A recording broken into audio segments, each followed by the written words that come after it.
مرحبا، معكم بيبر جنبك. اليوم بدي أحكي عن قانون السلسلة في المشتقات أو the chain rule. The chain rule منطبقه لما يكون عندي derivatives of composite functions، يعني مشتقات لاقترانات مركبة. يعني كمثال اللي هي y تساوي f بعد u على الx، f of u of x. هذه شو مشتقتها؟ في قانون بسيط هو قانون السلسلة the chain rule، اللي هي نشتق، نعتبر انه ال f اقتران في اليو بدون تفاصيل اعتماد اليو على الاكس، يعني كانها f of u فقط، ونشتق. فبصير عندي اول اشي مشتقة بالنسبة لليو، كأنه المتغير هو يو وليس اكس. بعدين نشتق اليو اللي هي بتعتمد على اكس بالنسبة للإكس. فهي قانون بسيط جدا، تطبيقه راح تشوفوا إنه بسيط جدا. طبعا ممكن كتابة بطريقة أخرى اللي هي f of u of x prime شو تساوي؟ مشتقة ال f بالنسبة لليو، يعني f prime of u، بعدين مشتقة اليو بالنسبة للإكس u prime of x. طبعا اليو هذه آخر إشي بنحط إيش هي دلالة الإكس. خلينا ناخد بعض الأمثلة. هاي y يساوي ساين لن الإكس. هذا تركيب اقترانين، أول إشي اللوغاريتم بيأثر على الإكس، بعدين الجيب بيأثر على الجواب. خلينا نسمي اللن مثلا، نسمي هذه يو. فبصير عندي إيش؟ بصير عندي التالي، بصير يو تساوي لن إكس، و y تساوي إيش؟ ساين، نكتبها بالعكس معلش، هاي بالأخضر. y تساوي إيش؟ ساين اليو، واليو شو تساوي؟ اللي هو لن الإكس. طيب هلا بنلاقي هذا يؤدي إنه مشتقة الواي، هلا المتغير هو يو وليس إكس، فمشتقة الواي بالنسبة لليو دي واي with respect to u هي إيش تساوي؟ كوساين اليو. هون مشتق اليو بالنسبة لإيش؟ المتغير اللي هو الإكس، دي يو على دي إكس يساوي إيش؟ 1 على إكس. هلا في النهاية بنضرب دي واي حسب القانون، دي واي على دي يو ضرب دي يو على دي إكس، يعني نضرب النتيجتين هدول ببعض. فبصير عندي إيش؟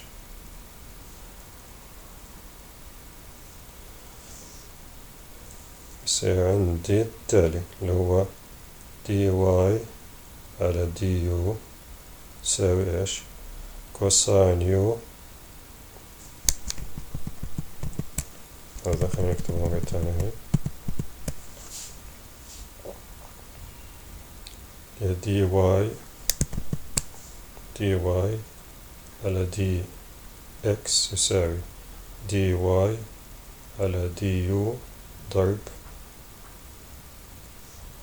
دي يو على دي إكس، اللي هو يساوي شو دي واي على دي يو اللي هي كوساين يو ضرب 1 على إكس. طبعا الخطوة الأخيرة اللي هي اليو، نكتب شو هي اليو اللي هي هنا لن الإكس، فبنكتب بدل اليو اقتران في الإكس، فكوساين للن الإكس ضرب 1 على إكس، وهذا هو الجواب. يعني طبعا خلينا بس أرجع للقانون هنا وأحكي ملاحظة ما حكيت من قبل، هي دي واي على دي إكس هذه كأنها كسر، طبعا في نهاية، هي ليست كسر، في نهاية. طيب فدي واي على دي إكس اللي هي تساوي دي واي على دي يو دي واي على دي إكس، إذا اختصينا الدي يو مع دي يو وضربنا الكسور، يعني هذا بضل 1 1، ضربنا بيرجع لنا دي واي على دي اكس، كأنها كسور يعني. طبعا في نهايات، ففي قوانين النهايات لازم تطبق. طيب المثال الثاني اللي هو e للقوة x تربيع زائد x. طيب أنا بعرف e للقوة x، بس e للقوة x تربيع زائد x ما بعرف كيف أعملها، فبسمي هذه بسميها إيش؟ u. فبصير عندي يساوي هذا إيش؟ e للقوة u. فهي y تساوي e للقوة u. خلينا أكتبها زي ما كتبناها في المرة السابقة. فy تساوي e للقوة u. اليو شو تساوي؟ x تربيع زائد x. بشتق هذه بصير عندي ايش؟ دي واي على دي يو اللي هي اي للقوة يو، اي قوة يو اي قوة يو ما بتتغير. دي يو على دي اكس بالنسبة للمتغير اللي هو 2 اكس زائد 1. طيب هذا شو بيعطيني؟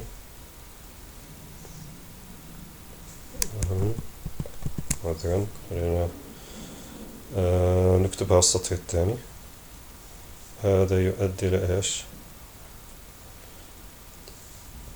بصير عنا دي واي على دي اكس اللي هي الضرب هذه في هذه اللي هي دي واي على دي يو في دي يو على دي اكس اللي هي تساوي اي للقوة يو ضرب 2 اكس زائد 1 اللي هو يساوي اي للقوة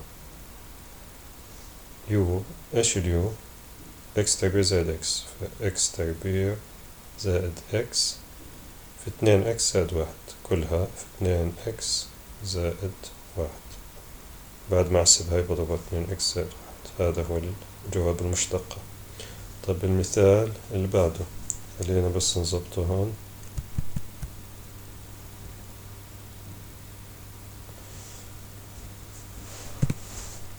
هي ساين 3 اكس زائد 5. طبعا ايش اليو هنا اللي هي ايش؟ هذه هي اليو اللي هي 3x بلس 5. طيب فبصير عندي الواي تساوي ساين اليو، واليو تساوي 3x زائد 5. نفس الطريقة بلاقي مشتقة الأولى بالنسبة لليو، الثاني بالنسبة للإكس، فدي واي على دي يو اللي هي كوساين يو، ودي يو بالنسبة للإكس اللي هو إيش؟ 3. وهذا بيعطيني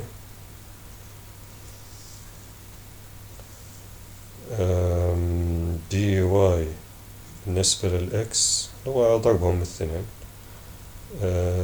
كما في الأمثلة السابقة، دي واي على دي يو ضرب دي يو على دي إكس اللي هو يساوي كوساين اليو. إيش اليو؟ اللي هي 3x زائد 5 كوساين 3x بلس 5 ضرب دي يو على دي إكس اللي هي 3 يعني مضروب 3.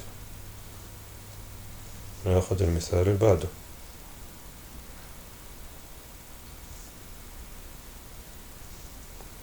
هذه x زائد x تربيع زائد إيه ضرب إيه قوة x. فناخذ أنا لن x بعرفه، بس لن x زائد x تربيع إيه x ما بعرفه. نفس الشيء يعني ساين x بعرفه، بس ساين 3x زائد 5 ما بعرفه، فبسميها u.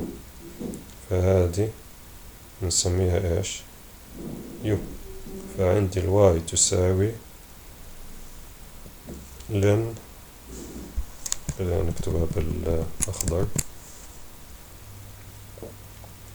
واي تساوي لن اليو، واليو تساوي اكس زائد اكس تربيع في اي للقوة اكس. هذا يؤدي إلى ماذا؟ وهذا يؤدي إلى ماذا؟ طيب مشتقة الواي بالنسبة لليو اللي هي مشتقة اللين اللي هو 1 على يو. مشتقة اليو بالنسبة للإكس شو تساوي؟ مشتقة الإكس هذا الخطي، فمعامل الإكس اللي هو 1 زائد مشتقة الإكس تربيع، إكس تربيع مضروبة في إي لقوة إكس، فمشتقة الأول في مشتقة الثاني زائد المشتقة الأول في الثاني، فبدي أكتبها مباشرة.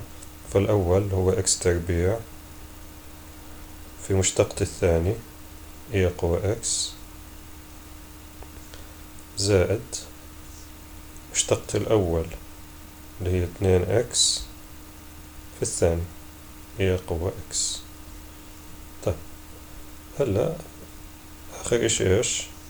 نضرب هذه في هذه، فراح أكتبها مباشرة الجواب، أكتب الجواب مباشرة. فدي واي على دي إكس، هي دي واي على دي يو في دي يو على دي إكس. دي واي على دي يو هي 1 على يو، 1 على يو يعني قديش اليو هي؟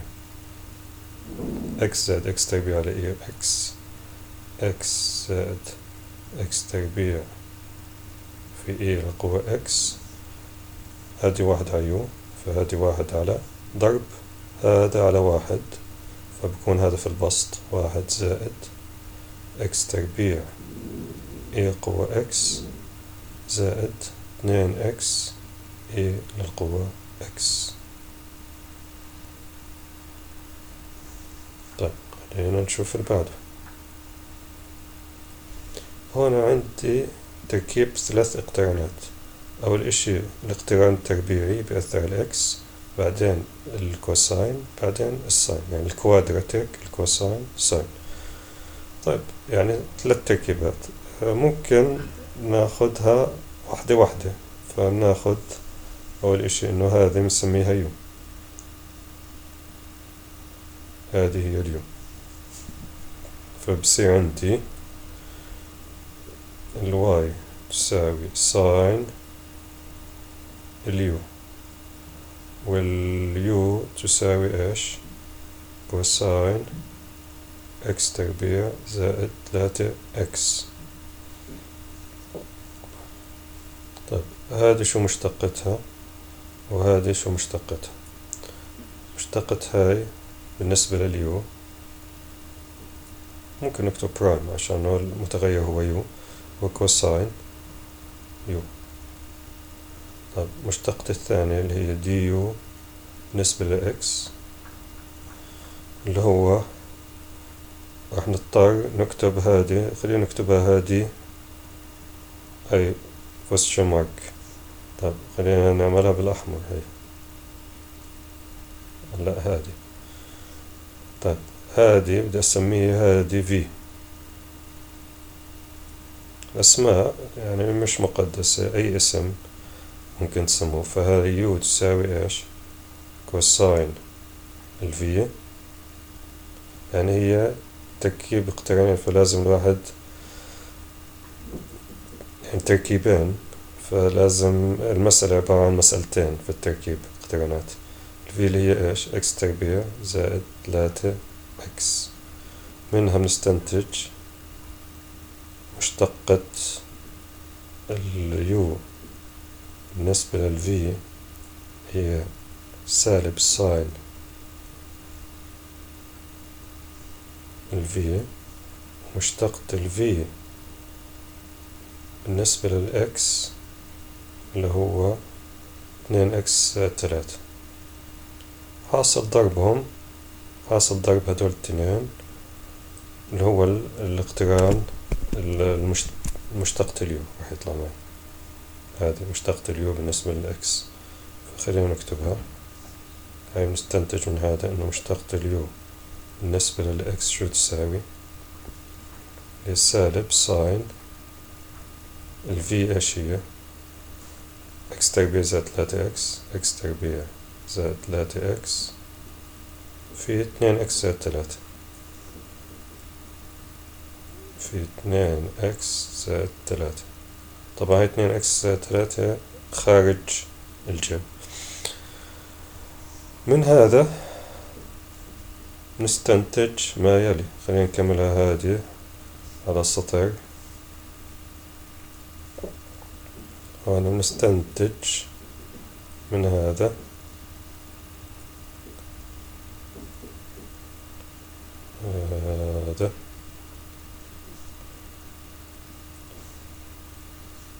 نستنتج إنه دي يو على دي إكس تساوي إيش؟ اللي هي هذه دي يو على دي إكس شو تساوي؟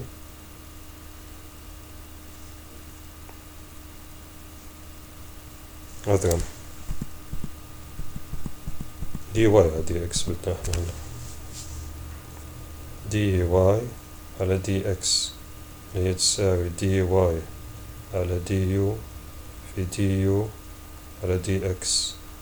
دي واي على دي يو لأنها ها هي كوساين يو، دي يو على دي إكس لأنها اللي هي بالأحمر كتبناهم، فكوساين يو كوساين يو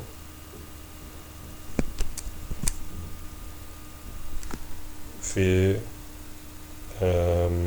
دي يو على دي إكس اللي هو سالب ساين إكس تربيع زائد 3x في 2x زائد 3 اللي هو يساوي إيش؟ كوساين اليو إيش هي؟ x تربيع زائد 3x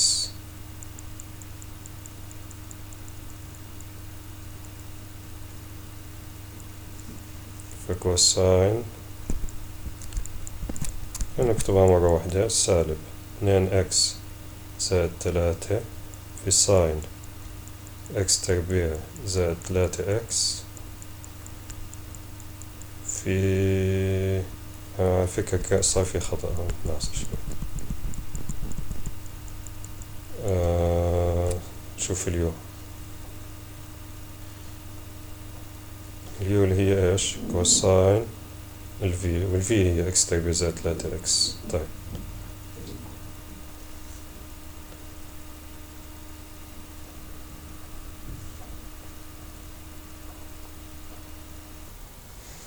خلينا بس نمحي هنا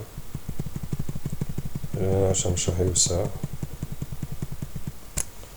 نحطه هون يساوي هاي السالب هاي 2x زائد 3 ساين الإكس تربيع زائد 3x في كوساين اليو. كوساين اليو اللي هو كوساين الفي، يعني كوساين لكوساين الفي. ايش الفي؟ هي هذه 2x زائد 3 2x زائد 3. هذا هو الجواب. طيب سؤال بسيط أخير اللي هو إذا أخذنا هذه فعنا بصير الواي تساوي جذر اليو اللي هي يو للقوة نصف، واللي هي مشتقتها دي واي دي يو اللي هي نصف يو للقوة سالب نصف. وعندنا اليو تساوي تربيعي x تربيع زائد 2x زائد 1 واللي هي مشتقته بسيطة دي يو على دي x اللي هي 2x زائد 2 زائد 0. طيب والنتيجة إنه ضربهم اللي هو يساوي المشتقة، فدي واي على دي اكس اللي هو ضرب دي واي في دي واي دي اكس هذه في هذه، فنصف اليو قديش؟ هذه هي اليو اكس تربيع زائد 2 اكس زائد 1 لقوة سالب نصف في دي يو على دي اكس اللي هي 2 اكس زائد 1 في 2 اكس زائد 2. وممكن تبسيط، خلينا نوقف بدون تبسيط. طيب يعني ممكن المسألة الأخيرة كانت بسيطة بس اللي قبلها كانت شوي طويلة، فبدنا طرق نختصر يعني. فخلينا مباشرة نشوف، يعني ما بدنا نقعد نكتب دي واي على دي يو دي يو على دي اكس. إذا في طريقة ببعض الحالات نستعجل نختصر في الخطوات بكون أفضل. فخلينا نكتب القوانين التالية. إذا عندي إي للقوة يو، فهي مشتقتها اللي هي إي للقوة يو، يعني نفسها في مشتقة اليو. اللن يو اللي هي هو مقلوب واحد على يو في مشتقة اليو. الساين اللي هو كوساين يو، يعني بس بدل الإكس صارت يو في مشتقة اليو، وهكذا. يعني نفس قوانين الاشتقاق العادية، بس إيش بضرب بإيش بالزيادة اللي هي مشتقة اليو. التان سيكنت سكوير، السيكنت سيكنت تان في مشتقة اليو، كلهم عندهم إيش زيادة لمشتقة اليو. هذه يو للقوة ار بصير ار في يو للقوة ار سالب واحد في مشتقة اليو، وهكذا. خلينا نطبق هذه على السريع هون. طيب هلا أول إشي الساين. شو مشتقة الساين؟ مشتقة الساين اللي هي كوساين. قبل ما أحط مشتقة الساين بدي أحط زي مربع صغير هنا الأخضر. هذه هي اليو للساين، هي ساين اليو، فنحطهم بالأزرق. هي يو 1 هي يو 2. أوكي. شو مشتقة اليو 1؟ يعني مشتقة الاثنين اكس ايش تساوي 2، اللي هو خطي فمعامل الاكس. مشتقة الاكس تربيع شو تساوي؟ هي 2 اكس. طيب هلا المشتقة سهلة. مشتقة الساين ايش؟ كوساين، يعني يساوي كوساين اليو هو 2 اكس ضرب مشتقة الاثنين اكس اللي هي ايش ضرب 2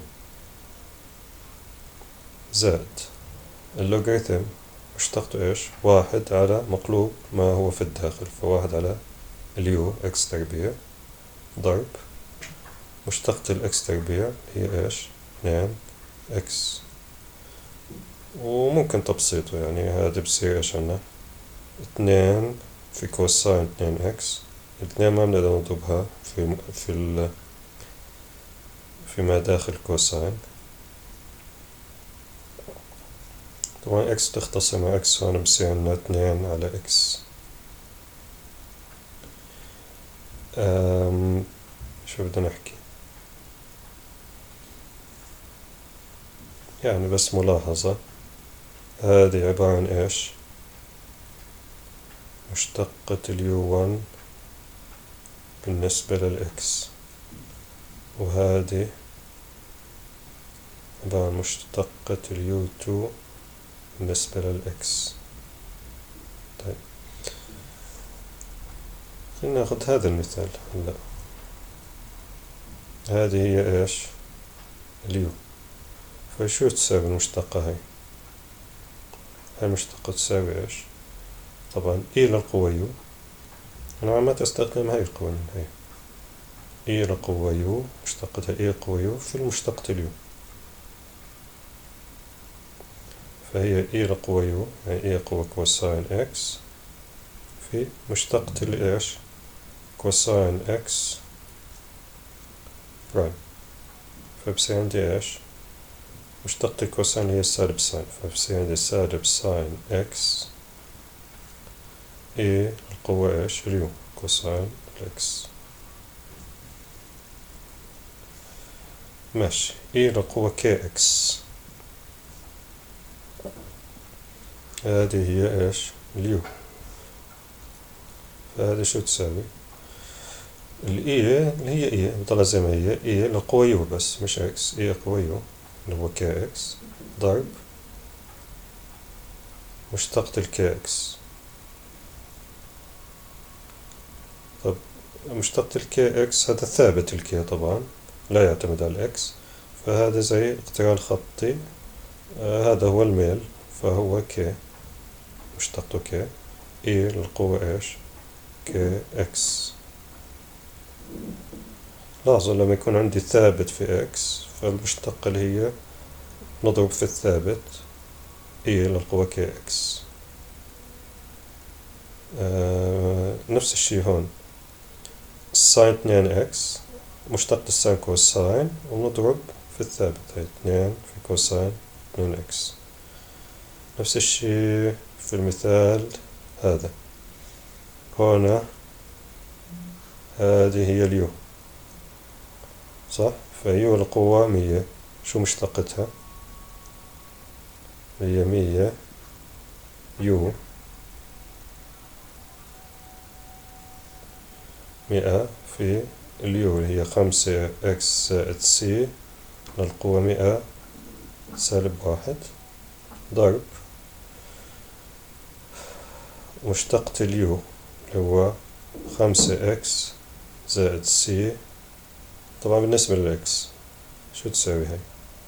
شو مشتقة الخطي؟ هو الخمسة فقط، فبصير عندي 500 في 5 إكس زائد سي للقوة إيش؟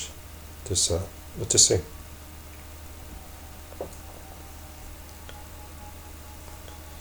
يا هون المشتقة هي عبارة، هذا آخر مثال، المشتقة هي عبارة عن ضرب، طبعا بدل الإكس عندي دبليو بس ننتبه للمتغير المستقل.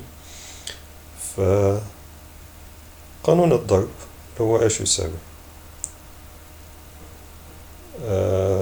هذه إيش؟ قانون الضرب اللي هي الأول في مشتقة الثاني A W كوساين W برايم زائد مشتقة الأول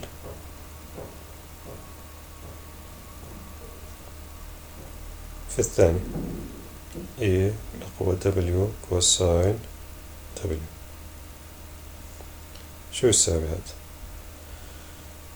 هلا هذا هو عبارة عن تركيب، هذا السؤال يعني شوي طويل راح يكون. هذا مشتقته سهلة اللي هي 2 W، هذا عبارة عن تركيب E للقوة U، واليو عبارة عن ضرب، فيعني مسألة شوية طويلة. خلينا نشوف. W سكوير هذه هي اليو، نحطها هذه هي اليو. طيب فبصير عندي ايش؟ E للقوة ايش؟ U،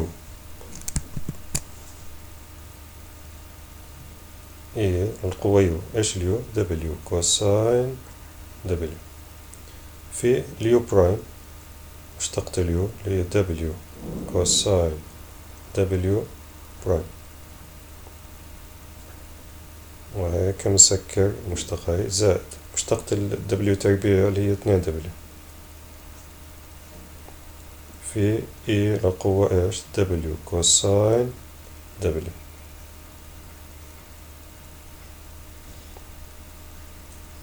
شو يساوي هذا؟ هذا عبارة عن ضرب، والضرب له قانون، ف W تربيع E لقوة W كوساين W. هلا هذا عبارة عن ضرب، فالأول في مشتقة الثاني زائد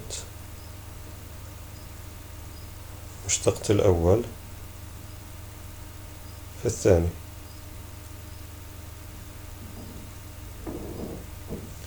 زائد البقية، زائد 2 W E لقوة W كوساين W. ضل خطوة واحدة نحسب المشتقات الباقية. W كوساين W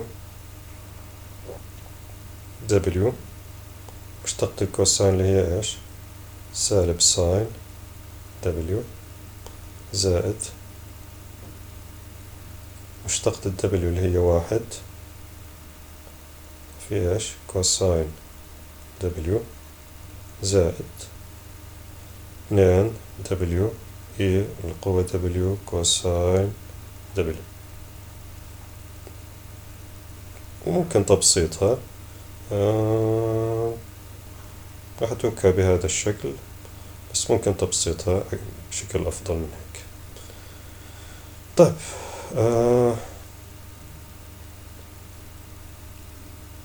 يعني نكتفي بهذا. هاي قانون السلسلة. هلا صرنا نعرف كيف نحسب المشتقة إذا عندي جمع أو ضرب أو قسمة أو طرح أو تركيب اقترانات. وهذا تقريبا بحل كثير من المسائل، بس بضل بعض الأساليب تساعدنا خاصة في المسائل ممكن تكون صعبة. يعني هذه المسألة كانت صعبة بعض الشيء، فممكن تساعدنا بعض الأساليب إنه نحل هاي المسائل بشكل أفضل أسرع من هيك. طيب، شكرا لإصغائكم، وإلى لقاء آخر بإذن الله. مع السلامة.